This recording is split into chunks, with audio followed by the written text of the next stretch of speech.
안녕하세요 여러분들, 테크노사우루스의 티라노입니다.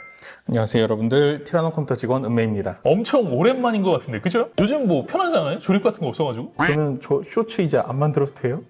자, 오늘은 게임 성능을 올려준다는 기가바이트 보드를 하나 가져왔는데, 이게 사실 작년에도 기가바이트에서 요청을 받아가지고 한번 했었잖아요, 테스트를. 근데 우리가 봤을 때는 이게 뭔 차이지? 이래가지고 리뷰 진행을 안 했었거든요. 그때는 어로스 마스터였던 걸로 기억나요. 맞아요, 마스터. 근데 또 이걸 다시 보냈단 말이죠. 그것도 마스터보다 지금 하위 라인업이잖아요. 프로가 중간에 껴있으니까. 사실 이게 출시됐던 건 되게 오래전인데 그때랑 지금이랑 다른 건 그땐 그냥 터보 모드였고 지금은 터보 모드 2라는 거? 이름이 그러니까 조금 바뀌었죠.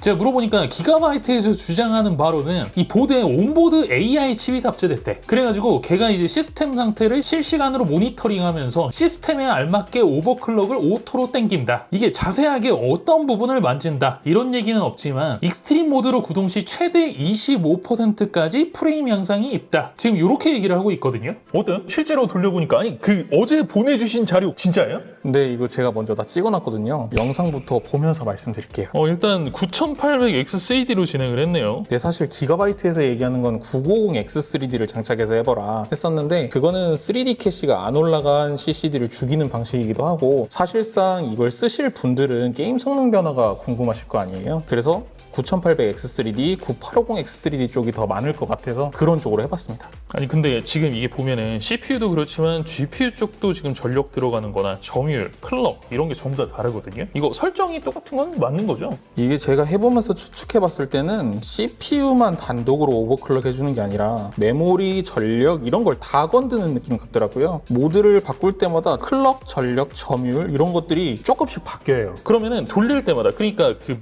그날의 컨디션에 따라서도 조금씩 달라지나요? 아니요, 그런 건 없는 것 같아요. 단계별 시나리오가 있겠죠. 제품 수율에 따라서 조절되는 로직이 있을 것 같고, 일단 자리 잡으면은 그 다음에는 그 기준으로 쭉 돌아가는 것 같아요. 근데 지금 돌리신 게 다 FHD네요? 그것도 5090으로? 네, 사실 이렇게 차이가 나긴 하는데 조건이 조금 타이트하긴 합니다. 조금이라도 그래픽카드 성능이 떨어지거나 아니면 해상도가 올라가서 GPU 점유율이 좀 차거나, 그럼 눈에 보이는 차이가 거의 없거나 아예 없고요. 보통 CPU에서 게이밍 성능 비교할 때 지금처럼 GPU 사용을 최대한 널널하게 해놓고 하잖아요. 그렇게 하면은 CPU가 연산한 걸 바로 그래픽카드가 그래서 프레임으로 처리를 해주면서 GPU 병목이 아예 없어지니까 훨씬 더 잘 보이는 거죠. 이게 지금 게임의 최적화 정도나 이런 거에 따라서 차이가 나요? 예를 들자면 배그 같은 경우에는 발적화다라는 얘기가 나오고, 뭐 50이나 뭐 이런 것들은 되게 최적화가 좋다 이런 얘기들이 나오잖아요. 그렇지는 않은 것 같아요. 사펑, 와일즈 50 다 최적화가 잘 됐다고 얘기가 나 있는 게임이잖아요. 그런데 와일즈 50을 돌려봤을 때는 별 차이가 없었는데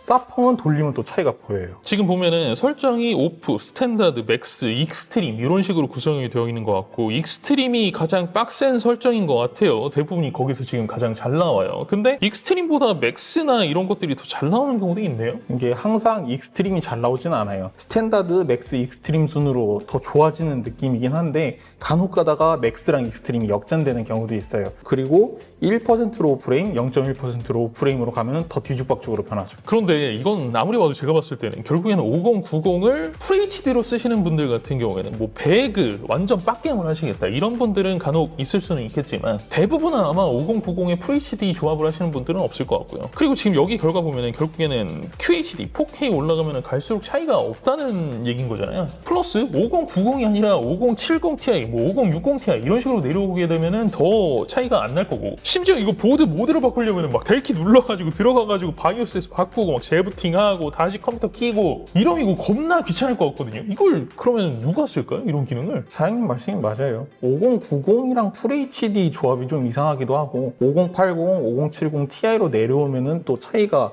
거의 없어지나 마나 하는 수준이기 때문에 뭐 그렇기는 한데, 아까 말씀하신 그 바이오스 단으로 들어가가지고 해야 된다는 얘기는 조금 다른 게, OS에서도 설정을 바꿀 수가 있어요. 딸깍 하면은 재부팅 한 번 되면서 모드 변경이 바로 이루어집니다. 아, 윈도우 프로그램 안에서? 네, 아까 보여드린 게 전부 그렇게 해서 촬영을 한 거예요. 아, 그러면은 게임마다 설정 값을 이렇게 바꿔가지고 들어갈 수도 있겠네요. 이런 쪽으로는. 그쵸? 근데 결국엔 재부팅을 해야 되기 때문에 좀 귀찮다? 그런 건 있죠. 아, 이거 좀 오묘하다. 그죠? 완전 쓸데이 없는 것 같지도 않고, 그렇다고 완전 쓸모가 있는 것 같지도 않고. 그리고 이거 램 클럭은 땡겨놓고 한 거예요? 네, 6000 클럭 CL30으로 맞춰놓고 돌렸습니다. 야, 신기하네. 이게 사실은 터보 모드가 9950X3D에서만 차이가 있을 거라고 다들 생각을 했거든요. 근데 9800X3D에서 차이가 있다라고 하니까 조금 솔깃하는 게 있는 것 같고, 거기다 우리가 가지고 있는 9800X3D가 수율이 좋은 애들 아니잖아요. 네. 지금 이게 제 관점에서 봤을 때는 만약에 B850이었다 그러면은 가격이 조금 비싸더라도 사볼까? 라는 생각을 할 것 같긴 한데 X870이거든요. 이게 보드가 44만 원인가 45만 원인가 그렇더라고. 사실 긱바가 다른 회사들에 비해서는 중급 라인이 좀 싸기는 해요. 특히 이 어로스 엘리트 라인이 좀 싸. 그래서 X870E만 놓고 봤을 때는 다른 회사 대비 그렇게 비싸지 않거든요. 생각보다. 그래도 상급 850 보드에 비해서는 한 10에서 15만 원 정도는 비싸거든요. 근데 어차피 보드에 40만 원 넘게 쓰시는 분들은 850보단 높은 거 가시지 않을까요? 그렇지. 근데 그분들은 어웨를 안 가지. 프로도 조금 그래.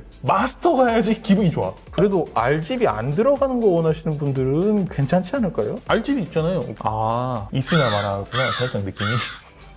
자, 그 다음에 보드도 조금 보여드리면은 M.2 1번 슬롯, 방열판 두툼하고요. 나머지 방열판은 통짜로 한 번에 연결되어 있는 형태. 이쪽도 이게 PCI 익스프레스 5.0이긴 한데 레인 공유 때문에 얘는 사실상 5.0이라고 보기는 어렵습니다. 이지 레치, SSD 쪽, 글카 쪽, 안테나 쪽 전부 다 잘 되어 있고요. 메모리는 강화 없이 그냥 뒀고 X16 1번 슬롯만 스틸 아머 처리. 하단 같은 경우에는 X4랑 X2 슬롯인데요. 거리는 잘 벌려놔가지고 듀얼 오리 하실 분들도 괜찮을 것 같아요. 전면 C타입 포트 파워 공급을 위한 8핀 슬롯, 디버깅 모니터, 그리고 요거는 잘 해놨더라고. PWM이 여기에 다 몰려있어요. CPU 보조 전원은 8+8 플러스 어엘인데 백풀이 달려있어요. 자, 방열판 떼어내면은 전원부 나쁘지 않고요. 드라이버 80A짜리 16+2+2 총 용량 1280A 넉넉하고요. 대신 이제 후면은 살짝 OLT가 좀 나는 편이죠. 요게 이제 아까 전에 PCI 익스프레스 5.0이랑 레인을 공유하는 애들인데 USB4를 갖다가 2개나 넣어줬어요. 그래도 C타입 10GBps짜리 하나 더 넣어줬고요. 자, 그리고 그 밖에 바이오스 플래시 버튼이랑 파워 버튼 그리고 오디오 관련 라인 같은 것들이 자리 잡고 있어요. 근데 이거 와이파이가 퀄컴 포던데요?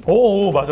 이거 저도 봤는데 알리에서 사람들이 많이 사던 그 랜이거든요. 인텔 랜처럼 엄청 평이 좋진 않아. 근데 리얼텍이나 미디어텍에 비해서는 평이 괜찮은 것 같더라고요. 나쁘지 않은 것 같아요. 제 생각에는 구성 자체는 나쁘지 않은 것 같아요. 이게 9000번대의 특성상 X870 보드 자체를 쓰는 사람들이 거의 없다 보니까 옛날에 인텔 9세대 막 10세대 이럴 때만 하더라도 40만 원짜리 50만 원짜리 보드들이 팔렸었거든요. 암드 천화되면서 그런 것들이 거의 없어지잖아요. 되게 좀 비싸 보인다는 점. 플러스 비싼데 네이밍이 어로스 엘리트야. 그게 이제 단점이라면 단점일 수 있을 것 같긴 한데 뭐 포트나 전원 구성, 디자인도 이만하면 무난하잖아요. 전 광고라서 그런 게 아니라 나름 그래도 괜찮게 뽑은 것 같아요. 특히 전 굉장히 유명한 성능층이다 보니까 뭐 써먹을 때는 없지. 내가 게임은 하진 않지. 하지만 정말 0% 기대치가 아예 없었거든요. 1도 없었어. 그저 그냥 일방적인 기가바이트의 주장일 뿐이다. 이렇게 생각을 했었던 X3D 터보 모드 2가 진짜 기능을 한다. 물론 이게 굉장히 그 적용 범위가 한정적이긴 하죠. 내가 봤을 때 쓸 사람 없어. 그런데 뭐 우리가 X870E에다가 막 5090에다가 9850 X3D를 해가지고 막 엄청나게 좋은 컴퓨터를 맞추는 사람이 무조건 게임하려고 하는 건 아니잖아요. 대부분 막 다 유튜브 보고 막 피카츄 막 그 배구하고 막 이러잖아. 그런데 성능이 진짜 올라가는 보드다.